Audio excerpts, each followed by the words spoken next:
Yes, people, it is Naffe with the United Point, and this is a match preview for Crystal Palace, Man United Crystal Palace. So what can I say? It is a must-win game. It is our first game under the management of Ralph, and I'm gonna keep it short and brief. I feel like I love saying that nowadays, but yeah, what to expect tonight or today. Whenever you watch this, you're gonna watch this on match day, so in the match in a couple of hours, what to expect. Um, don't expect a lot of change from the football that we played under Ollie. You know, we've still got the same players, we've still got the same coaching staff. You know, the only difference is Ralph is there at Carrington to direct the training. We've only had what two, maybe 3 days of training since the last match, and yeah, it's just not enough, in my opinion, at least, to change it drastically to the point where we see a whole new team. So I wouldn't expect a lot of difference in terms of the football that we play. Like we're not gonna turn into RB Leipzig under his management. You know, we're not gonna turn into Liverpool with their press and whatnot after a couple of days of training. You know, it's not gonna happen. For me, it's gonna take at least the rest of this season, and then we'll start to see it properly next season. So I like to get that out of the way. But with that being said, I feel like the players will have a bounce. You know, we have got a new manager. There were rumours that a lot of the players actually felt that, you know, the football club was the same. Like, even though Ollie's gone, they felt like nothing had really changed. And that's because the coaching and whatnot were exactly the same. And the Carrick was basically Ollie part two. You know what I mean? So, yeah, I feel like the players will actually have a bounce now that, you know, they've got someone new in. I know as an athlete myself, when, you know, you play for a new coach for the first time, you can actually, like, psychologically just be a bit more confident. Like, there is a change, you know what I mean? And for a lot of these players, it is a fresh start as well. You know, I'm giving all of these players a clean slate. I feel like a lot of the players that we not hated on, but, you know, that we got annoyed over could actually perform well in a Ragnick system. A huge example of that will be Fred. I feel like Fred might become a key player for Ralph in his system that requires a higher press, you know, players that get the ball quick, pressure and whatnot. And that's what Fred is basically good at, you know. Fred can be very annoying.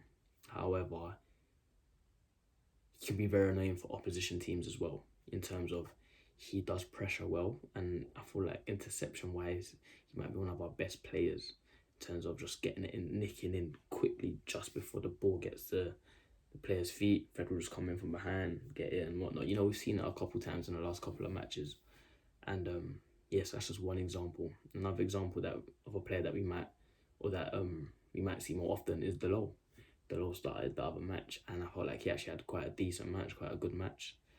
And I feel like, you know, Ralph likes players that attack, and, you know, he is going forward. He is better than Bissaka at attacking, so we might see more of Delo. Same with Tellez as well. You know, so for a lot of these players, I feel like it is a clean start, a clean slate. And it will be interesting to see who Ralph actually picks for tomorrow's match as well.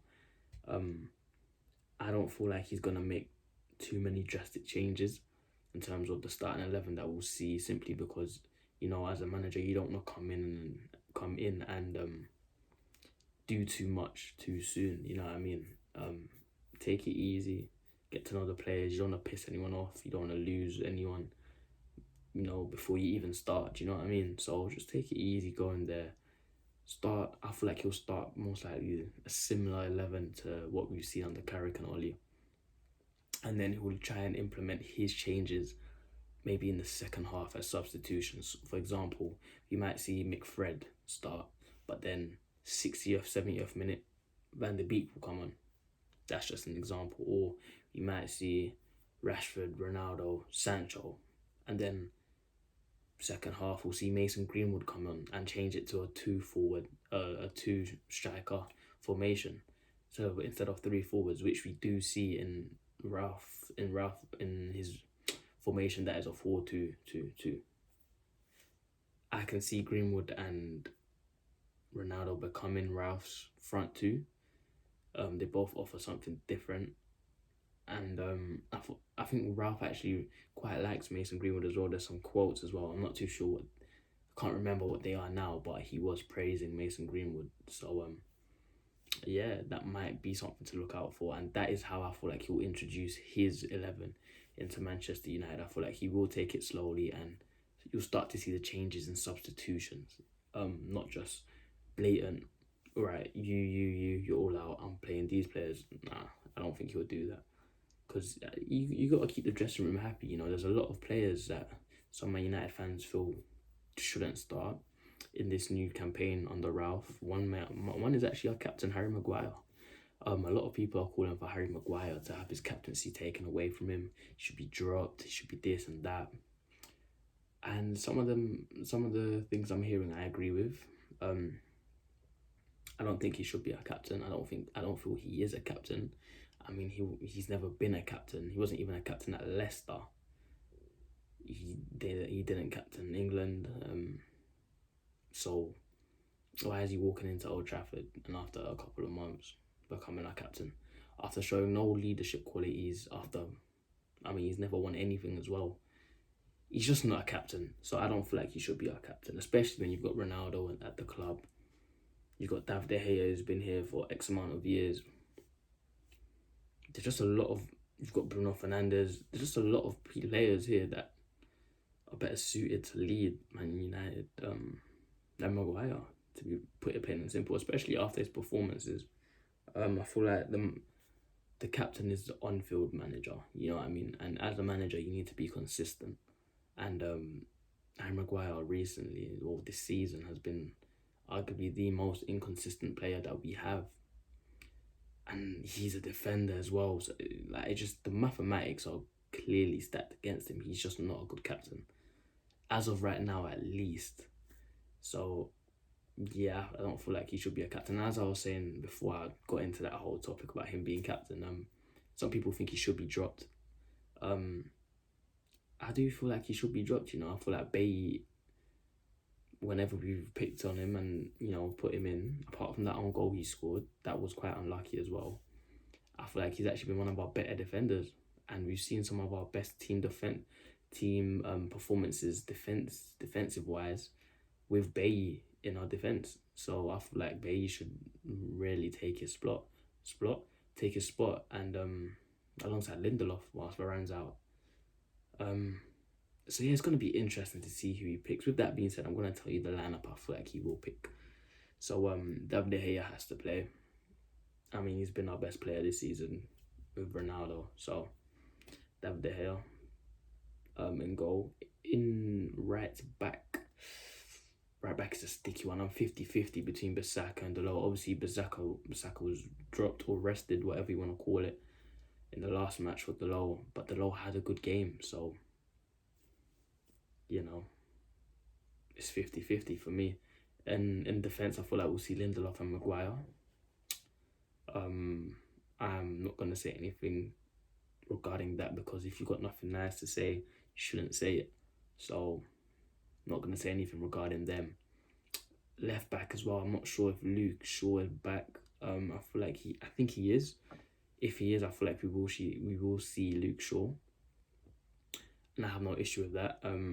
Tellers, I just don't think Tellers is good enough to be a Man United fullback, and it's not like he's Delo, who has, you know, potential to get better. I feel like this is Tellers. We are seeing Tellers, you know what I mean? So yeah, I feel like we'll see Luke Shaw. I don't mind either or, but I will definitely lean more towards Luke Shaw. The only reason I don't mind either or is because we are playing a team that is less than Man United, you know what I mean? We are the better team, we are the better club, so I don't mind putting more attacking players on the pitch instead of more balanced players. In midfield, I feel like we will see a holding pair of McTominay and Fred. I think we will see McFred. I just think Matic is past it, to be honest with you, and I don't feel like Ralph would pick an aging player that, I mean, you can see the aging. There's a difference between picking a Ronaldo who's 36 and looks like he's 29, to picking Matic who's I think 31, but he looks like he's 38.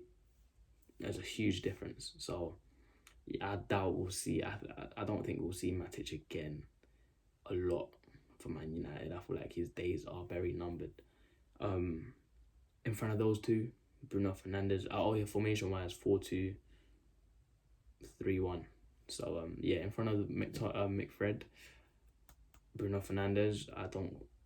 If there's one player I know that will start, I feel like it's gonna be Bruno. On the right, Sancho. Sancho's. I mean, Let's talk about Sancho quickly. In the last 2 matches, he's got 2 goals, and he's also got an assist to a penalty. I feel like we're starting to see Sancho blossom. He's starting to get consistent minutes on the right. It's not being shoehorned onto the left and being moved and playing 10, and he's playing in his position consistently, and he's getting the ball and looking to attack. And if there's one thing I can praise Carrick about, it is the fact that he has seemed to, liven Sancho up a bit, and right now he is currently one of our best informed players. So yeah, I'm quite happy with Sancho right now. I'm not gonna lie to you guys. So yeah, Sancho on the right. On the left, I feel like we will see Marcus Rashford. I don't know if you lot have watched the highlights of the Chelsea match, but I had a lot of harsh words. I had a lot of criticism regarding Marcus Rashford, and a lot of it I do stand by. I do feel like his name is bigger than him as a player. I do feel like his name is the biggest part of his game, which is sad to say, but it happens. There are other players at the club that I think would, or what I personally want to see right now instead of Marcus Rashford. His name is Diallo. But nevertheless, I feel like Marcus Rashford will play. That's all I'm going to say regarding that, because I don't want to get too... it's just, at the end of the day, I support these players. I may not agree with some of the decisions, and I may not like how some of them play football, but I support them. So that's what I'm going to say regarding Marcus Rashford. And obviously, up front, I think we will see Ronaldo. However, Ronaldo has got a knock. So, right now, Ronaldo's 50-50. We're only going to know when we see the lineup.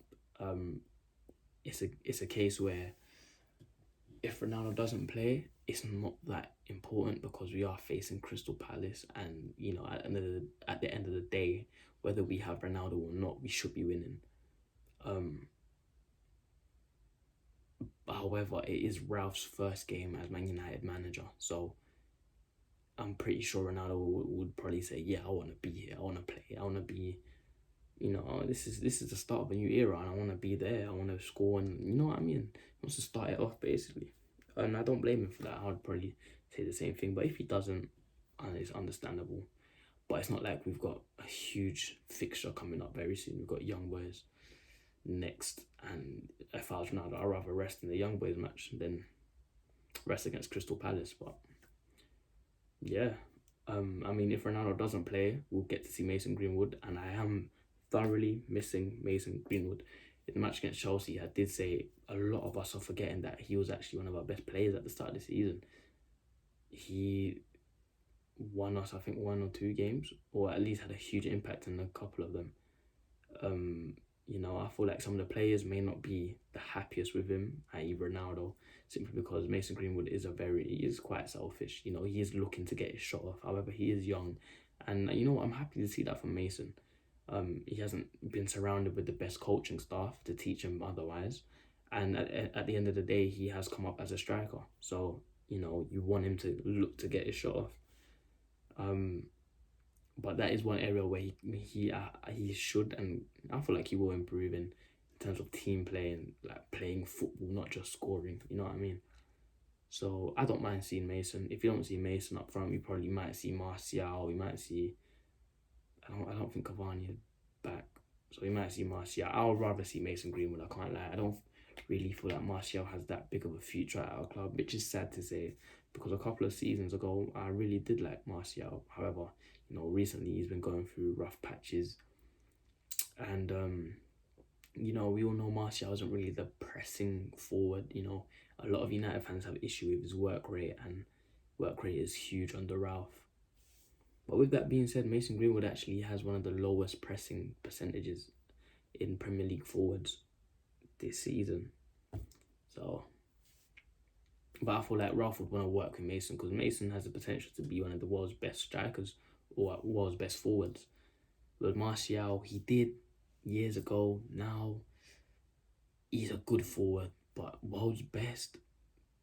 I don't think so. You never know. However, if I'm looking at potential, I do feel like Mason Greenwood has more potential than Martial at this moment in time. If you take it back years ago, then there's more of an argument. But right now, I would rather see Ralph work with Mason than Martial. Another player we should look out for is Jesse Lingard. I feel like Lingard might have a say as well. Lingard, he can press. He's energetic, work rate, good at going forward, getting forward. I feel like we might see a lot more of Jesse in the coming weeks, and we have under Ollie and Carrick and Van der Beek as well. I feel like we will see Van der Beek. I feel like Van der Beek will be playing a lot more now that Ollie and them lot have left. Well, only Ollie and Carrick have left, but now Ralph is in charge. I feel like we will see more of Van der Beek. And regarding Crystal Palace, they're not a pushover team under Vieira. They're not. However, we should be beating them. I don't feel there's no way we should drop a point. There's no way we should drop points against Crystal Palace. I mean, they've got Benteke up front, and I'm more scared of 90% of other strikers in the Premier League than Benteke. Crystal Palace don't scare me. Do you know what I mean? They've got Wilfred Zaha. Speaking of Wilfred, that might be a reason to pick Bissaka. One-on-one defending Bissaka, that is definitely better than Delo. Just putting it out there. So we might actually see Bissaka. That might be one of the reasons we see Bissaka tomorrow. But yeah, they've only really got Wilfred Zaha that I'm scared of. Gallagher as well, he's having a good season, but I don't really think they should be troubling us too much. If they win the midfield battle tomorrow, then there's something to worry about. Do you know what I mean? But yeah, we should be beating them 100%. I'm not going to speak too much on Crystal Palace because it's Crystal Palace. Do you know what I mean? Should be beating them comfortably. But at the end of the day, we are Man United. But with that being said, this is a new start under Ralph. So, my expectations aren't here anymore. They're here. They're not up here where it was under Sir Alex Ferguson and whatnot. But they're not down here where it was with Ollie. They're not where you can't even see them. They're more here. Eventually, I want it to get back to here. But right now, it's here. So, scoreline predictions as I wrap this video up. It's going to be a long preview. Usually my preview is only 10 minutes, going to 20 minutes now. Scoreline prediction 3-0 United. I don't want to concede. I feel like under Ralph's first game, we have got rubbish defence and we usually do concede, but I think it should be key that we do not concede. It should be one of our match goals not to concede. So yeah, no goals conceded and 3 goals comfortably. I don't feel like we should struggle to score against Crystal Palace. Honestly, don't. But yeah, with that being said, this is the United point. You lot are watching this on game day, so I will be seeing you very shortly for the match watch along. Make sure you're there. Make sure to get in the live comments and, let's have a good game. I'll see you lot there. We should be winning. Score prediction 3-0. Get in the comments, let me know what you think the score predictions will be, and let me know what you think about this preview. Let me know whether you think I'm an idiot, and let me know whether you think I'm a genius. So with that being said, I will see you later today. Hope you're having a great morning, great day, and yeah, bless and peace.